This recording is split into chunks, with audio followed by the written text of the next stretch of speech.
예수님의 공생애 중에 사람들로부터 환영받고 찬양받으신 적 딱 한 번 계셨습니다.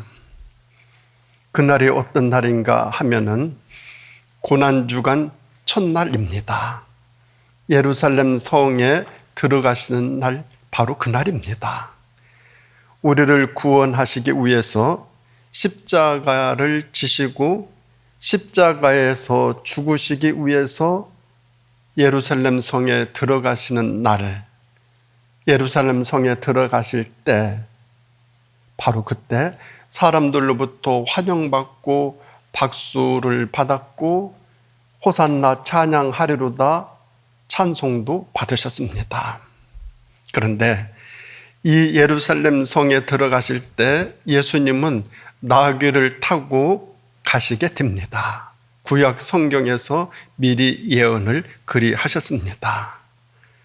그래서 예수님이 예루살렘 성에 들어가실 때 나귀를 타고 들어가시는데 나귀 주인, 주님께서 쓰시겠다라는 말을 듣고 나귀 주인은 아무 소리도 안 하고 자기 나귀를 풀어줍니다. 예수님은 그 나귀를 타시고 예루살렘 성에 화려하게 입성하십니다. 공생의 마지막 한 주간을 완성할 수 있는 의미 있는 헌신을 한 나귀 새끼 주인, 나귀의 주인, 그 주인의 마음, 그 헌신, 그 모습은 어떤 모습인지 우리들이 임직받으면서 나귀 주인을 한번 생각해 보고자 합니다. 첫째는 이름도 없어요. 대부분의 사람들은 아주 조그마한 일을 하고 나서도 이름을 나타내려고 안간힘을 씁니다. 그런데 여기 이 사람 예루살렘 성에 예수님 나귀 타고 입성하실 때 결정적인 역할을 하면서도 끝까지 이 사람은 무명인으로 남아 있습니다. 이 점에 있어서 그는 주님이 쓰시는 사람이었습니다.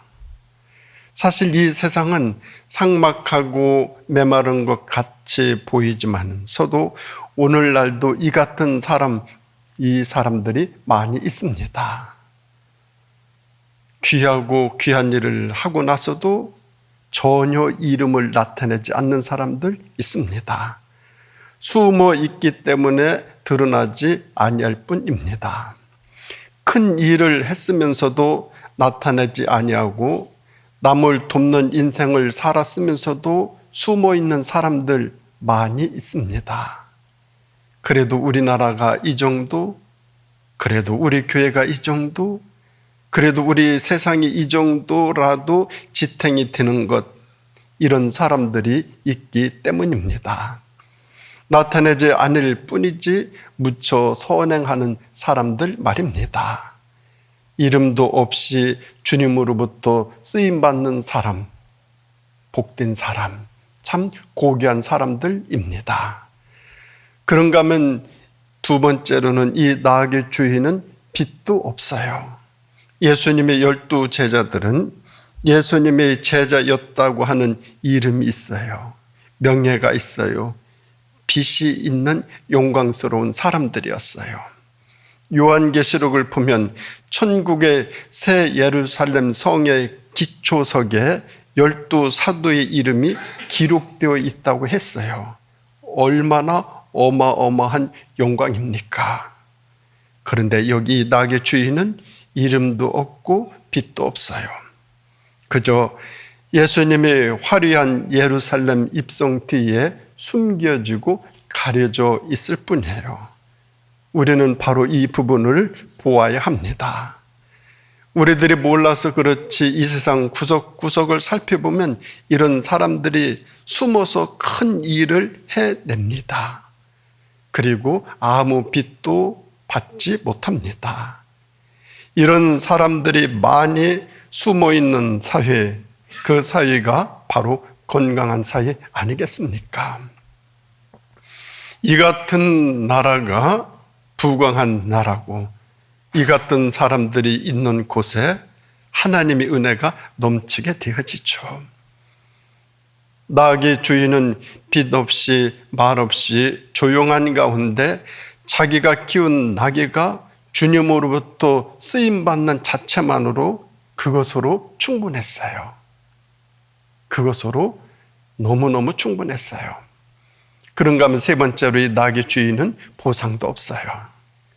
농촌에서 소 한 마리는 큰 재산이죠. 이 나귀 주인에게 있어서 이 나귀는 분명히 큰 재산이었을 것입니다. 그런데 주님께서 쓰시겠다라고 하니 주저하지 아니하고 내놓으셔요. 이 나귀가 자기에게 다시 돌아온다는 보장 이것도 없어요. 주님이 자기 나귀를 쓰신다고 하니 그저 감사할 뿐이에요. 내가 지금까지 정성껏 기른 나귀를 주님이 요긴하게 쓰신다니 그것으로 보람과 만족이 있을 뿐이에요. 이것이 그의 진정한 뜻이었어요. 우리 신앙인들은 이 같은 뜻을 위해서 살아가는 사람들이죠. 어떤 보상, 대가 바라지 아니하고 주님이 쓰시겠다라고 하면 이렇게 드려지는 마음, 그 마음을 가지고 살아가는 그 삶이 신앙인의 삶입니다. 그런가 하면 네 번째로 이 나귀 주인은 무조건입니다. 사람들 살아가면서 얼마나 이유가 많고 조건들이 많습니까? 바빠요. 시간이 없어요. 형편이 안 돼요. 사람이 마음이 안 들어요. 적성이 안 맞아요. 이 핑계 저 핑계 다 돼요. 그러나 이 나귀 주인 아무 조건 없어요. 원하신 적이 없었기에 더 무조건이에요. 우리 살아가면서 신앙인으로서 하나님의 사용권을 인정하는 삶을 살아가는 삶이 신앙인의 삶이에요. 하나님이 내 인생에 필요하다 하시면 하나님께서 사용하시도록 드려야 되죠. 그것이 우리의 사명이기도 합니다. 내 시간, 내 물질, 내 인생, 주님이 필요하시다 하시면 드리는 것, 소중한 것이죠. 무조건의 충성, 하나님 제일주의, 하나님 요구라면 조건과 핑계가 없는 무조건의 충성, 이것이 신앙인의 인생관이죠. 그때 우리 하나님은 그의 책임을, 그의 모든 삶을, 그의 모든 전체를 다 도맡아 책임져 주셔요. 자식이 부모님에게 쓰라고 무언가를 부모님께 드렸을 때 나중에 부모님이 자식에게 남겨줄 때 그것만 자식에게 남겨줍니까? 아니죠. 자식에게 더 많이, 더 좋은 것, 더 귀한 것, 더 풍성하게 다 주죠. 하나님께 내 모든 것을 무조건 하나님께 드릴 때 하나님은 더 많이, 더 귀한 것, 더 소중한 것, 상상할 수 없을 만큼 하나님이 베풀어 주시죠. 그런가 하면 이 나귀 주인은 기쁨을 아는 사람이었어요.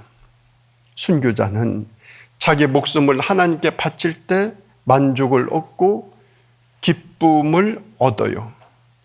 헌신자는 자신의 인생을 하나님을 위해 쓰여질 때 기쁨과 보람을 얻어요. 사랑하는 사람은 자기의 마음과 모든 것을 상대방에게 줄 때 기쁨이 가득해요. 이것이 쓰임받고 인정받는 기쁨이에요. 나귀 주인은 이 기쁨을 아는 사람이에요. 그래서 자신이 귀하게 기른 나귀를 주님께 드림으로 이 세상에서 그 어느 누구도 맛볼 수 없는 기쁨을 얻게 되었어요. 자신의 드림을 통해서 예수님이 나귀를 타시고 예루살렘 성에 입성하려고 한 그 예언, 스가랴 9장 9절 말씀이 이루어지니 하나님의 뜻이 이루어지는데 자기가 한 몫을 했다? 얼마나 큰 영광입니까? 굉장한 영광이죠. 그 영광의 기쁨을 아는 사람, 나귀 주인이었어요. 우리는 지금도 이 나귀 주인이 어떤 사람인지 전혀 몰라요. 이름도 몰라요. 아무것도 몰라요. 다만 그런 사람이 있었다는 것만, 그것은 확실히 알고 있어요. 누구인지 이름은 알 수 없지만, 어떠한 빚도 받지 못했지만, 그 어떤 보상도 하나도 받지 못했지만 무주권으로 참 기쁨을 아는 봉사자였다. 나귀 주인이 그런 사람이었다라는 것은 확실합니다. 그런 그가 있었기 때문에 예수님의 마지막 한 주간에, 그 고난주간 한 주간에 그 모든 것이 순조롭게 잘 이루어졌고, 그 한 주간을 지내실 때 우리 예수님의 마음도 가뿐하셨을 거고, 예수님의 마지막 사역도 더 빛나 보이게 되는 것이죠. 오늘 임직받으시는 우리 모든 분들, 하나님께서 쓰시겠다 함으로 하나님 사용하여 주시옵소서. 그런 마음으로 임직받으시는 줄 압니다. 나귀 주인의 마음으로 임직받으실 때 하나님께서 이루 말할 수 없는 은혜와 축복과 은총과 영원한 생명의 귀한 것들이 함께하는 귀하고 복된 삶 되어질 수 있기를 간절히 바랍니다. 기도하시겠습니다. 은혜로우신 주님, 감사드립니다. 귀하고 복된 임직 예배에 순종하고 헌신하고 나귀 주인 같은 마음으로 임하는 우리 임직자들, 함께 예배 드리는 우리 모두에게 아버지 하나님의 은총, 주님의 그 사랑, 베풀어 주시는 그 풍성함이 임하는 우리 모두의 삶 되어질 수 있도록 함께하여 주시기를 예수님의 이름으로 간절히 기도드립니다. 아멘.